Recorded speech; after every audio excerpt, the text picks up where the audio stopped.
Bharatiya Janata party Raghuramakrishnaraju గారికి seat ఇవ్వకుండా ఉండేందుకు జగన్మోహన్ రెడ్డి మోదీ గారికి భారీ గిఫ్ట్ ఇచ్చారు అంటూ కూడా ఒక వార్త ఇప్పుడు సోషల్ మీడియాలో చక్కర్లు కొడుతున్నటువంటి నేపథ్యంలో అసలు ఈ వార్తలో వాస్తవం ఉందా లేదా అనే అంశానికి సంబంధించి మనతో మాట్లాడేందుకు ప్రముఖ సీనియర్ జర్నలిస్ట్, ప్రముఖ రాజకీయ విశ్లేషకులు సిఎస్ రావు గారు మనతో ఉన్నారు. సార్తో మాట్లాడదాం. సార్ నమస్తే. సార్ నమస్తే. సార్, భారతీయ జనతా పార్టీ రఘురామకృష్ణరాజు గారికి నరసాపురం ఎంపీ అభ్యర్థిగా అవకాశం దక్కించకుండా ఉండేందుకు జగన్మోహన్ రెడ్డి భారతీయ జనతా పార్టీ పెద్దలకు పెద్ద మొత్తంలో డబ్బుని ఆఫర్ చేశారు అంటూ కూడా ఒక వార్త ఇప్పుడు సోషల్ మీడియాలో చక్కర్లు కొడుతూ ఉంది. ఏంటి సార్, ఆ వార్తలో వాస్తవం ఉందా? ఒకటి ఏంటంటే డబ్బేమో కానీ జరుగుతున్నటువంటి రాజకీయ పరిణామాలని, రాజకీయ పరిణామాల ప్రోగ్రెస్ని మనం గమనిస్తే కనుక డెఫినెట్గా నరేంద్ర మోడీకి ఒక పెద్ద భారీ గిఫ్ట్ని జగన్మోహన్ రెడ్డి ఇచ్చారు. ఇక్కడ రఘురామకృష్ణరాజుకి నర్సాపూర్లో టికెట్ లేకుండా చేసినందుకు గాను కర్ణాటకలో అత్యద్భుతమైనటువంటి గిఫ్ట్ని నరేంద్ర మోడీకి జగన్మోహన్ రెడ్డి ఇచ్చారు అని చెప్పి మనం ఒక రకంగా విశ్లేషించుకోవచ్చు దీన్ని. ఎందుకనంటే గాలి జనార్దన్ రెడ్డిని, జగన్మోహన్ రెడ్డిని వేరువేరుగా మనం చూడలేం. వాళ్ళిద్దరికి సంబంధించినటువంటి కేసులు, ఓబులాపురం గనుల కేసు అందరికీ తెలిసిందే. ఇది ప్రత్యేకంగా దాని గురించి మనం డెప్త్గా వెళ్లాల్సిన అవసరం కూడా లేదు. ఒకనొక సమయంలో గాలి జనార్దన్ రెడ్డి ఎవరు నాకు తెలియదని జగన్మోహన్ రెడ్డి అన్నప్పటికీ, కానీ గాలి జనార్దన్ రెడ్డికి జగన్మోహన్ రెడ్డికి ఎలాంటి సంబంధాలు ఉన్నాయని చెప్పి పబ్లిక్కి తెలుసు, ప్రజాకోర్టులో ప్రతి ఒక్కరికి తెలుసు. అది ఓబులాపురం మైనింగ్ కేసు అనగానే ఇమీడియట్గా గుర్తొచ్చేది జగన్మోహన్ రెడ్డి, అలాగే గాలి జనార్దన్ రెడ్డి, శ్రీలక్ష్మి, వీళ్ళే గుర్తొస్తారు, అంతే కదా. సో ఇప్పుడు గాలి జనార్దన్ రెడ్డి కర్ణాటకలో కళ్యాణ ప్రగతి పక్ష అని ఒక పార్టీ పెట్టారు. కళ్యాణ ప్రగతి పక్ష అనుకున్న దాని పేరు. ఒక పార్టీ పెట్టారు. పార్టీ పెట్టి మొన్న ఎలక్షన్ ఉన్నప్పుడు ఆయన పోటీ చేశారు. కళ్యాణ రాజ్య ప్రగతి పక్ష పార్టీ, కళ్యాణ రాజ్య ప్రగతి పక్ష పార్టీ పెట్టి ఆయన మొన్న అసెంబ్లీ ఎన్నికల్లో పోటీ చేశారు. ఆయన పార్టీ పెట్టిన అప్పుడే నేను కూడా విశ్లేషణ చేశాను. ఖచ్చితంగా బీజేపీకి పరోక్షంగా సహకరించడానికి మాత్రమే ఆయన ఆ పార్టీ పెట్టారు. సరిహద్దుల్లో బీజేపీ పార్టీకి బలం చేకూరేలాగా, ప్రభుత్వ వ్యతిరేక ఓటుని చీల్చేసేలాగా ప్లాన్ చేశారు. ఈ ప్లాన్ చేసింది కూడా జగన్మోహన్ రెడ్డి అలాగే గాలి జనార్దన్ రెడ్డి ఇద్దరు కలిసి చేసి ఉంటారని చెప్పి అప్పట్లో ఒక విశ్లేషణ కూడా చేసుకున్నాం. నీకు గుర్తుందో లేదో, అప్పట్లో ఆయన కళ్యాణ ప్రగతి పక్ష పార్టీ పెట్టినప్పుడు. అయితే ఇప్పుడు ఆ పార్టీని భారతీయ జనతా పార్టీలో విలీనం చేస్తున్నారు. విలీనం ఈ సందర్భంలో ఎందుకు చేయాల్సి వచ్చిందంటే, కర్ణాటకలో ఉండేటువంటి మొత్తం నార్త్ సైడ్ మొత్తం కూడా ఈయన గాలి జనార్దన్ రెడ్డి ఉంటుంది. ఆల్రెడీ వాళ్ళ బ్రదర్ అనుకుంటా శ్రీరాములు ఆల్రెడీ ఉన్నారు. సో కాబట్టి వీళ్ళ హవా మళ్ళీ కొనసాగబోతుంది. అక్కడ లోక్సభ ఎన్నికల సందర్భంగా గాలి జనార్దన్ రెడ్డిని బీజేపీలోకి చేర్చడానికి ఒక ప్లాన్ చేసి ఉంటాడు జగన్మోహన్ రెడ్డి. అదే పెద్ద గిఫ్ట్ అని చెప్పి అనుకోవాలి మనం. ఇది ఇక్కడ రఘురామకృష్ణరాజు నర్సాపురం లోక్సభ స్థానం నుంచి తొలగించినందుకు బిగ్ గిఫ్ట్గా అక్కడ ఆ కళ్యాణ ప్రగతి పక్ష పార్టీని విలీనం చేస్తున్నారు. బీజేపీలో విలీనం చేసి గాలి జనార్దన్ రెడ్డి ఒక కీ రోల్ పోషించబోతున్నారు కర్ణాటకలో రాబోయేటువంటి లోక్సభ ఎన్నికల్లో. మొన్న అసెంబ్లీ ఎన్నికల్లో ఏ విధంగా బీజేపీ దెబ్బతిందో చూసాం కర్ణాటకలో. సో ఈసారి అలాంటి పొరపాట్లు జరగకుండా ఇప్పుడు ఈ చిన్న పార్టీలని, తర్వాత ఉత్తర కర్ణాటకలో ఏ విధంగా దాన్ని బలోపేతం చేయాలో ఇప్పుడు ఆయన చేర్చుకుంటున్నాడు. ఆ పార్టీని విలీనం చేశాడు.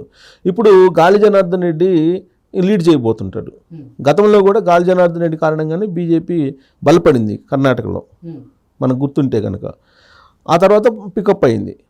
అప్పుడు యడియూరప్ప, గాలి జనార్దన్ రెడ్డి వీళ్ళందరూ కలిసి ఒక పెద్ద రాజకీయపరమైనటువంటి ఒక శక్తులుగా ఎదిగారు కర్ణాటకలో. ఆ సమయంలోనే నీకు ఓబులాపురం మైనింగు, తర్వాత కర్ణాటకలో మైనింగ్ వ్యవహారం ఇవన్నీ బయటకు వచ్చాయి. ఇప్పుడు ఈయన్ని అసలు బళ్ళారి నుంచి నిషేధించింది కోర్టు, నాకు తెలిసినంత వరకు. బళ్ళారి జిల్లా నుంచి కొన్ని జిల్లాలకి ఈయన ఎంటర్ కావడం లేదు ఇప్పటికి కూడా గాలి జనార్దన్ రెడ్డి. అయినప్పటికీ బీజేపీ తీసుకుంటుంది. ఒకవైపు ఏమో నేరస్తులు అని చెప్పేసి, అవినీతి పరులు అని చెప్పి అరెస్ట్ చేపిస్తుంది. ఇప్పుడు కేజ్రీవాల్ని అరెస్ట్ చేయించింది, కవితని అరెస్ట్ చేశారు, తర్వాత మిగతా వాళ్ళ మీద ఐటీ దాడులు, ఈడీ దాడులు, సిబిఐ దాడులు చేపిస్తున్నారు. ఎవరైతే మాట వినలేదో వాళ్ళందరి మీద ఇలాంటి దాడులు చేపిస్తున్నారు అనేది సర్వత్రా వినిపిస్తుంది, ఆరోపణలు వినిపిస్తున్నాయి నరేంద్ర మోడీ మీద, నరేంద్ర మోడీ ప్రభుత్వం మీద. ఇలాంటి సమయంలో ఆల్రెడీ ఓబులాపురం కేసులో జైలుకి వెళ్ళొచ్చినటువంటి ఆయన గాలి జనార్దన్ రెడ్డి ప్రస్తుతం బెయిల్ మీద ఉన్నాడు. జగన్మోహన్ రెడ్డి ఏ విధంగా బెయిల్ మీద ఉన్నాడు, ఆయన కూడా బెయిల్ మీద ఉన్నాడు.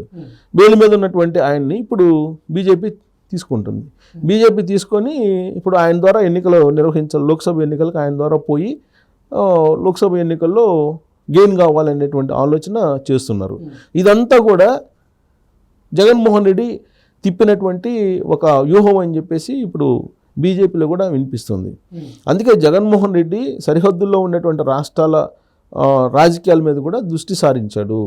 సో వాళ్ళని కూడా బీజేపీ వైపు లేదా నరేంద్ర మోడీ వైపు మళ్లించడానికి ప్రయత్నం చేస్తున్నాడు. దాంట్లో భాగంగానే ఒక గిఫ్ట్ ఇప్పుడు నర్సాపురం నుంచి రఘురామకృష్ణరాజుకి టికెట్ రాకుండా చేయడానికి చేశారు. అంటే దీనికి బదులుగా దాన్ని సరిచేశారు అనేది. ఆ న్యూస్ ఏంటంటే కర్ణాటక చెందిన మాజీ మంత్రి కళ్యాణ రాజ్యపక్ష పార్టీ వ్యవస్థాపకుడు గాలి జనార్దన్ రెడ్డి భారతీయ జనతా పార్టీలో చేరాడు. ఢిల్లీలో భాజపా జాతీయ అధ్యక్షుడు జేపీ నడ్డా ఇతర నాయకుల సమక్షంలో ఆ పార్టీ కండువా కప్పుకున్నాడు. పార్టీలో బీజేపీలో విలీనం చేశాడు ఆయన పార్టీని. ఇప్పటికే కేంద్ర హోంమంత్రి అమిత్ షాతో ఆయన భేటీ అయ్యారు. జస్ట్ ఇది నిన్న మన ఆంధ్రప్రదేశ్ సంబంధించిన లోక్సభ అభ్యర్థులు అనౌన్స్ చేసింది. వెంటనే ఈ సోమవారం రోజు ఇది జరిగింది. వెంటనే మరుసటి రోజే 24 గంటలు జరగకముందే. అంటే ఈ ఇద్దరు రెండు సంఘటనలని మనం పోల్చుకోవడానికి అవకాశం ఉందా లేదా? సో ఇప్పుడు లోక్సభ ఎన్నికల్లో జనతా పార్టీ బీజేపీ అభ్యర్థిగా బరిలో దిగిన తన స్నేహితుడు బి శ్రీరాములకు మద్దతుగా ఆయన ప్రచారం చేస్తాడు. ఎవరు? గాలి జనార్దన్ రెడ్డి. బేషరతుగా భాజపాలో చేరుతున్నట్లు జనార్దన్ రెడ్డి ప్రకటించారు. బేషరతుగా, ఎలాంటి కండిషన్స్ లేకుండా. ఆయన చేరికతో బళ్ళారి, కొప్పళ్ళ, రాయచూరు, గదగ, హవేరీ జిల్లాల్లో పార్టీకి 5-6 జిల్లాల్లో పార్టీకి బాగా బలం వస్తుందని చెప్పి కమల్నాథులు భావిస్తున్నారు. బెంగళూరులో పార్టీ నేతలు కార్యకర్తలతో జనార్దన్ రెడ్డి సమావేశమయ్యారు. ఆదివారం సమావేశమయ్యారంట. ఈ సందర్భంగా సోమవారం బీజేపీలో చేరే విషయాన్ని వెల్లడించారు. అక్రమ గనుల తవ్వకాలకు పాల్పడ్డారని ఆయన్ను సిబిఐ అధికారులు 2011 సెప్టెంబర్ 5న అరెస్ట్ చేశారు. 2011 సెప్టెంబర్ 5న జామీన్పై బయటకు వచ్చారు. ఇప్పటికీ బళ్ళారి జిల్లాలోకి అడుగు పెట్టకుండా సర్వోన్నత న్యాయస్థానం ఆయన పైన ఆంక్షలు విధించింది. ఆంక్షలు ఇప్పుడు కూడా ఉన్నాయి, కానీ బీజేపీలో చేరుతున్నారు. దాదాపు 4-5 జిల్లాల్లో ఆయన ప్రభావం ఉంటుంది. అంటే అంత పెద్ద శక్తిగా అతన్ని అక్కడ పెట్టి ఇప్పుడు జగన్మోహన్ రెడ్డి ఆడ చక్రం తిప్పుతున్నారు. సో రఘురామకృష్ణరాజు గారికి భారతీయ జనతా పార్టీ పెద్దలు టికెట్ ఇవ్వకుండా ఉండేందుకు జగన్మోహన్ రెడ్డి భారీ గిఫ్ట్ నరేంద్ర మోడీకి ఈ రూపంలో చెల్లించుకున్నారని చెప్పి మనం విశ్లేషణ చేసుకోవడంలో ఎలాంటి ఆశ్చర్యం లేదు, ఆశ్చర్యపడాల్సిన అవసరం కూడా లేదు. ఓకే.